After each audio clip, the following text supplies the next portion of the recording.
Well, Pac-12 Commissioner George Kliavkoff should be targeting San Diego State, but he might not be the only guy doing that. Are Locked On Pac-12, your daily podcast on the Pac-12 Conference. It's the Locked On Podcast Network, your team every day.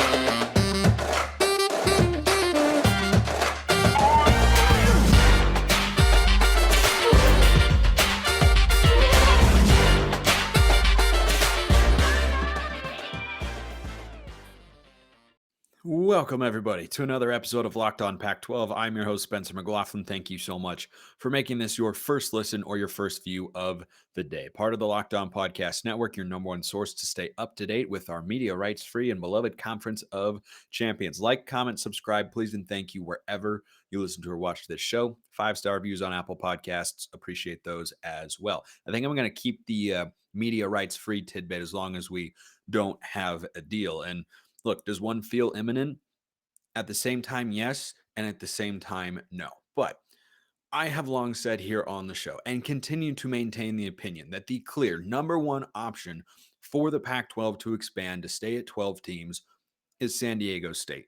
And they put the cherry on top of a beautifully crafted sundae by going all the way to the national championship game and losing to UConn, a really, really good basketball team. But that sort of publicity, that sort of brand respectability for the school, that is exactly why San Diego State is a great fit, or it's why they're even more of a great fit. They already were, right? Southern California, Pac-12 footprint, time zone, competitiveness, resources.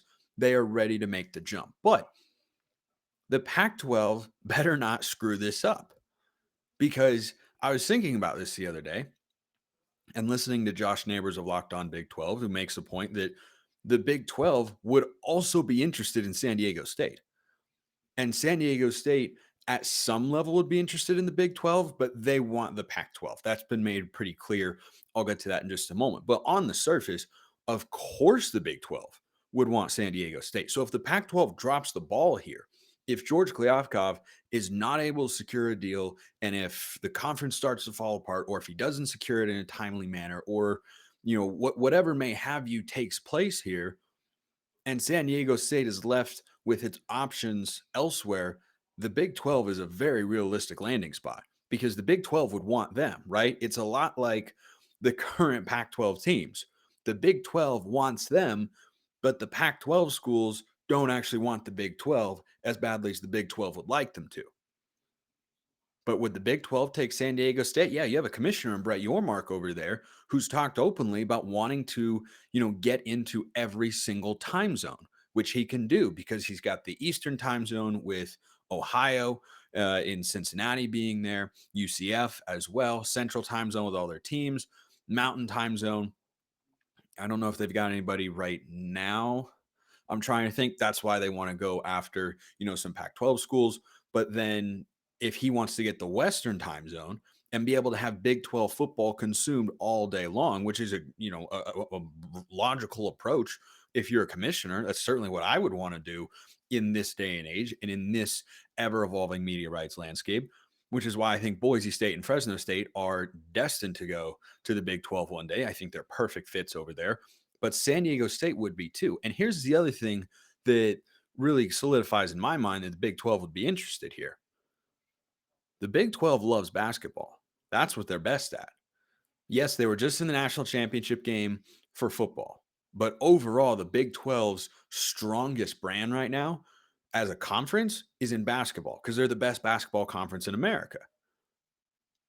And Brett Yormark has talked openly as well about how he thinks basketball is undervalued, which of course he's selling because the Big 12 is, a better basketball league than it is a football league. TCU had a magical year, but once Oklahoma and Texas leave, I think Big 12 college football playoff appearances in the top 4 teams, right? Of course, they'll get one every year in the automatic format, but they're not going to be as plentiful without Oklahoma. Like TCU, correct me if I'm wrong, is the first Big 12 team to make the college football playoff other than Oklahoma. Whereas in the Pac-12, the only schools from the conference to ever make the college football playoff are still going to be in the league going forward. But still, the Big 12 basketball wise, they love their basketball. They care about it. They're very good at it. And their commissioner thinks, and I think he does have a point, but I do think he's, trying to, sell a bridge in Brooklyn at some level that basketball is undervalued. But overall, it's a small portion of the media deal. It's not zero because, units are worth a good amount. And when a team makes a run, that sends a lot of money back to the conference that they then distribute to the schools. But if you have a school from your league make a deep run in the NCAA tournament, it amounts to like a few $1,000,000 per school because it gets spread out evenly. So, there's something there, but it's not nearly as much as football. But with that in mind, San Diego State is a really good basketball school. And what have I talked about here on the pod with them before?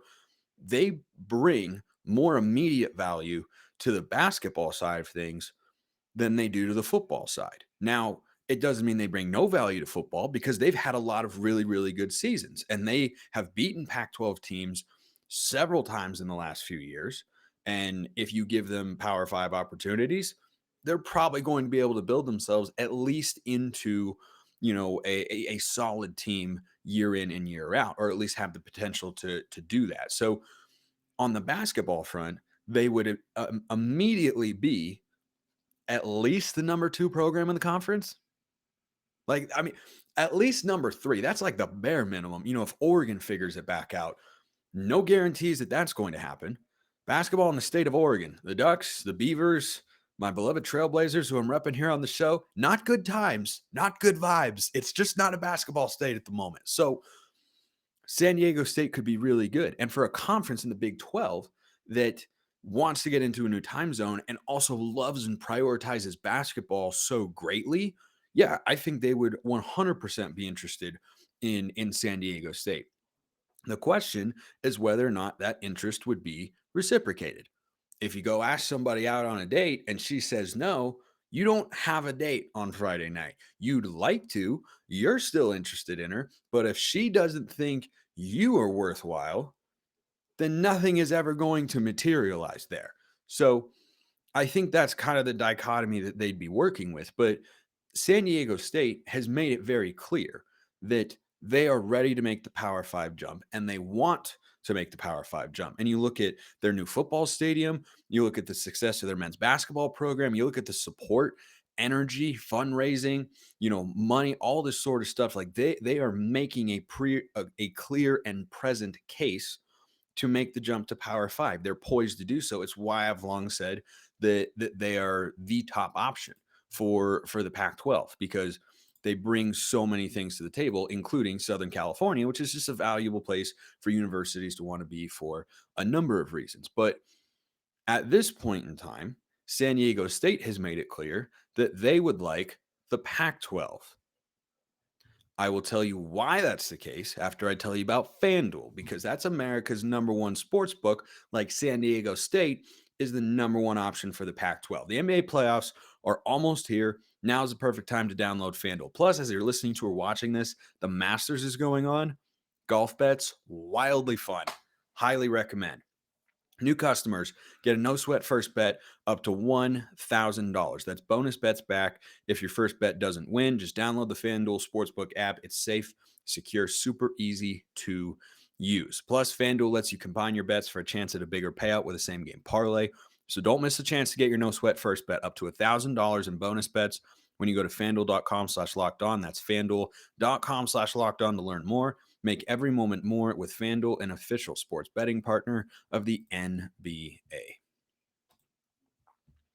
So recently, there's a radio show on the flagship radio station of San Diego State University. I think they carry the Padres as well. Don't remember, but it was John and Jim, John and J.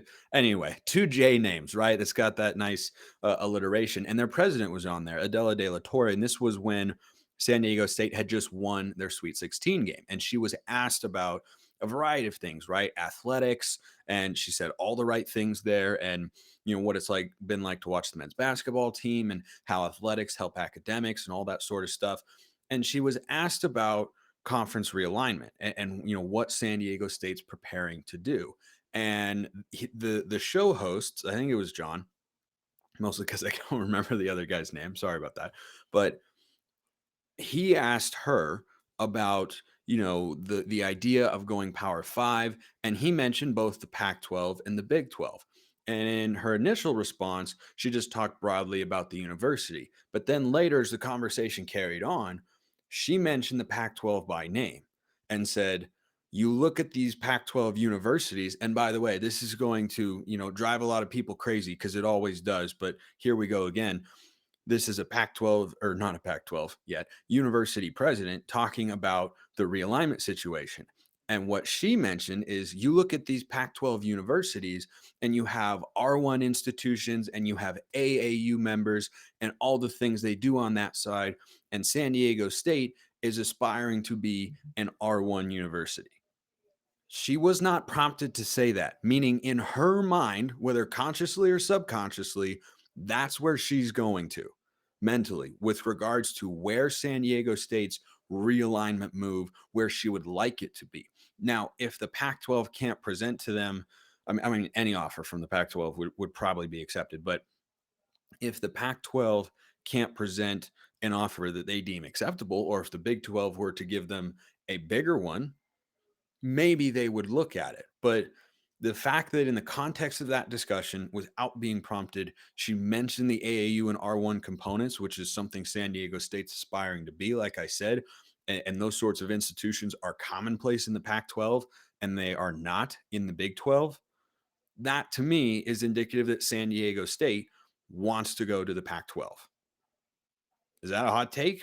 Don't think so. Kind of seems like I'm just reading the tea leaves. Curious what you all think, though, of course. So hop in the YouTube comments or send me a message at Smalls_55 or at LO underscore Pac 12 as well. But I think that's, I mean, it makes the most sense for the Pac 12, but it does put the onus on George Kliavkoff here. Like this, getting San Diego State into your conference for the next round of your media rights negotiations. That is what we would call a layup. If you don't get San Diego State, if the script gets flipped, and I anticipate San Diego State going to the Pac-12, but if the tables turn and somehow they end up elsewhere, that's a big indictment on George Kliavkoff. And this is another point I want to make today. A lot of people love to hate on George Kliavkoff, that he's doing a terrible job. It's no good. He's terrible. He's awful. I don't have a big opinion on him yet because I don't really have that much to judge him on. I mean, he made, a rule change to get rid of divisions. Well, I think that's a good move. It's small in the grand scheme of things, especially when talking about realignment. But I look at San Diego State and say, okay, you got to make that move. Like if that doesn't happen, that would be a huge, huge mark against George Kliavkoff and his record. But you talk about USC and UCLA leaving, the foundation for that was laid years before George Kliavkoff even interviewed for the commissioner's job. I don't put that on him whatsoever. And I am waiting full judgment here. Like, I understand why people have a negative view of him. I don't really have a view of him because I don't have that much to go off of. I'll wait and see what the media rights deal is and whether or not he keeps the conference together, which I think he will and should be able to. And then I'll render a judgment on him. But right now, it's like, I don't know, what are you judging him on? Things that are not his fault? That the Pac-12 is inherently disadvantaged in all these negotiations, especially in the context of when he took over and what the previous deal was and what it paid and how it treated USC and UCLA. I mean, I don't know that there's anything that could have stopped them from going to the Big Ten. Like that's just reality here. So I'm not holding that against him. And I think people are just frustrated that there isn't a media rights deal. And trust me, I am too. I would like to talk about the deal and not speculate further about what it could be or who could be involved. But at the end of the day, I'm not going to have some big drawn out opinion and viewpoint of him. Like that'd be like having an opinion on a president. Don't care who it is, think of whoever you want. It'd be like having opinion on a president and a Congress before they pass their big legislative package. It's like, yeah, they do some small stuff here, small stuff there. You may like or not like that, but at the end of the day, we got to judge him on what the big stuff is. because that's what he's there for. So yeah, I'm gonna hold off on that. I mean, I guess he's not a popular guy. People every day saying he stinks, he's no good, he's very bad. I'm like, well, how do you know? You don't have an actual media deal. Don't tell me, well, the Pac-12, it looks like they're only going to get $25 million. You don't know that. You don't know it. I don't know it. We can make predictions and guesses, but at the end of the day, we're grasping at straws right now because we'd really like to see the deal. But that is not enough for me to just render a full opinion on him, like in any way whatsoever. So I think it's too soon to judge him. Early returns, I really don't have an opinion there. I honestly don't. I will once the deal comes out, though. When's that going to be? I don't know, man. I don't know. We'll just have to wait and see. All right, let's get to mailbag to wrap up today's show. Plus another thing about the transfer portal. Actually, let's hit on the portal real quick, and then I'll get to Alex's question. So the spring transfer portal for football, this is something everyone just kind of needs to be aware of. It was originally going to be May 1st to the 15th. Now it's going to be April 15th to the 30th, which I'm not a huge fan of, because then you can have guys leaving in the portal and changing schools in the middle of spring practice instead of afterwards. I don't know that I love that. I think at the very least, you're making it difficult on coaches because they now have to deal potentially with players leaving in the middle of a position group battle before you give it full time to play out. And kids could make early decisions, that are a little bit hasty because they, feel like they're not getting the reps they should. And they don't actually give it the entire spring ball. Like, I don't know. This is all new stuff, but I saw that and thought, I would have opened I mean, the first window being when it is, before bowl season is so ridiculous. Like that and the early signing day, just knock it off. Wait until the season's over. It's so poorly designed. Scheduling and the calendar, two biggest issues in college football. Not expansion, not NIL, not recruiting, no. Scheduling's a problem and the calendar is a problem. And then you can get to NIL and money and all that sort of stuff. But yeah, I'm interested to see how that plays out because every school's got needs, right? Like at some level. And can the second window possibly be as busy as the first? I don't see how it can be because there were so many names. And that information that the players had with regards to whether or not they should transfer was based on how they played in actual games during the season. I don't think you can have the same volume of guys who want to leave the school that they're currently at based on spring practice. Now, maybe, a quarterback battle isn't going the way a guy thought it would, and he ends up leaving. I could see that, but I'd expect some movement because it's an open portal window, and that's the name of the game now. But at the end of the day, I don't see it being as busy.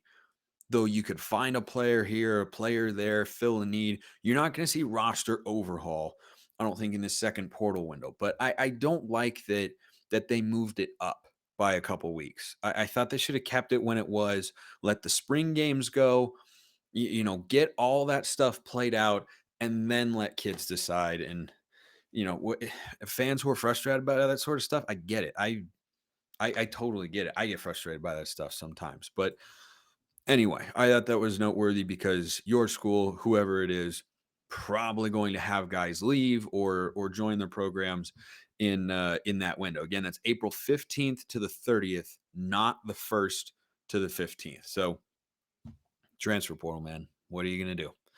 All right. Let's get to Alex's question here. Alex Lee, who went right into the Twitter direct messages, great way to reach me at smalls_55 or at LO_Pac-12, mentions and DMs wide open. You can also ask a question in the YouTube comments. Hey, Spencer, question for the pod. In talks of future alignments, would the Pac-12 consider going for other Power 5 schools instead of bringing schools up from the non-Power 5 level? If the SEC ends up pulling schools out of the ACC, such as the U, Miami, and FSU, Florida State, should the Pac-12 look to add schools like the UVAs, Dukes, and North Carolinas of the conference. These schools would bring an immediate basketball improvement and, most importantly, seem to align academically with the big research and academic schools like Cal, Stanford, and Washington.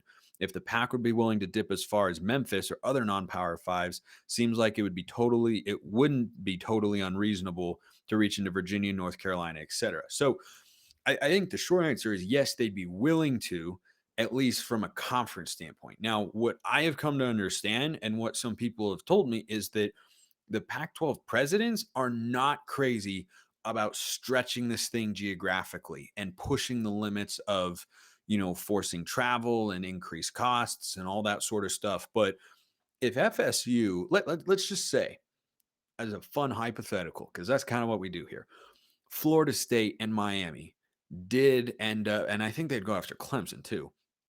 If they ended up getting out of that grant of rights in the ACC, which runs through 2036, not an easy thing to do, but also it appears not impossible. If Clemson, FSU, and Miami bolt and the ACC is on life support, yeah, I would love for the Pac 12 to go shopping over there. And I agree with the schools you listed, by the way. Duke, North Carolina, gosh, that'd be great. Virginia, and probably go after Virginia Tech as well. I could 100% see that being a cultural and academic fit in the Pac 12, which, as we know, is an obstacle sometimes to realignment. Now, the question is whether or not that option would come available, right? If the ACC were to lose some flagship programs, they could be in the similar spot as the Pac currently is, which is you lost two of your flag carrying institutions, not the only ones, but two of the top ones. You lost big television draws. Can you survive as a conference? That's what the Pac 12 is attempting to answer right now.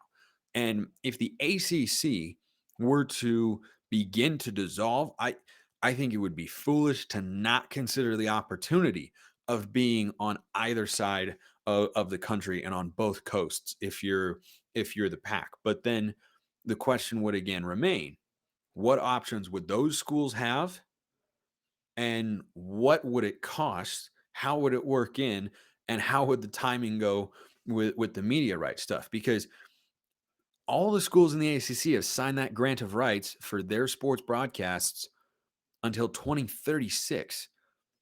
So the issue that this fun hypothetical would probably run into is if FSU, Miami, and Clemson went to the SEC, and they have a lot of television value in that sense. I think they're the three most valuable football brands from a television rating standpoint in the conference, if I recall correctly. And they're just kind of the biggest brands generally in football over there. They would have to pay a lot of money to the ACC and its member institutions the way Oklahoma and Texas did for leaving a year early, right? This will be Oklahoma and Texas's last year in the Big 12, but they are combined paying $100 million to the remaining 8 Big 12 institutions for the money that they are costing them. So the ACC, if it were to lose those flagship schools, and they were paying money back to the ACC, would that be enough for those schools to then buy themselves out of the grant of rights? Would the conference implode because it doesn't have enough content to, fill out a full media rights deal? I don't really know, but that question would have to get answered, because just because these schools leave doesn't mean that these other schools are going to be able to leave, right? That's how it's different from the Pac-12 right now. Pac-12 loses USC and UCLA. The other schools are not locked into a grant of rights. And that's why people have talked about, the Big 12 going shopping there. And of course, nothing has materialized on that front. But if the Pac 12 wanted to, and they should totally be interested, right? And they've added Power Five schools before. I don't think the Arizona schools counted when they became the Pac-10, but was that the Pac-10? Yeah. When they became the Pac-10, but they added Colorado from the Big 12. So it's not like they've only ever added G5 schools. But I think just given the location of the conference, the schools that are around that could get added, and I know geography has somewhat been thrown out the window, but I don't think it's entirely gone by the wayside. I mean, at some level it has, but I don't think for the Pac-12 it has yet. So that the idea of being a conference with national reach to a fan like me, really appealing. I mean, I would love for the Pac to survive. And, if the ACC were to implode and those schools were on the market, gosh, of course, if you're the Pac 12, you should go to those places and say, hey, you should come play in our conference and we can be coast to coast. And you can rebrand it as, the United Coastal Conference or something like that, right? Come up with a clever name and add 4 or 6 schools from that side of the country. That'd be really fun. I think Duke, North Carolina would be great. Virginia definitely for their academics. You probably had Virginia Tech as well, naturally. Maybe like a Boston College.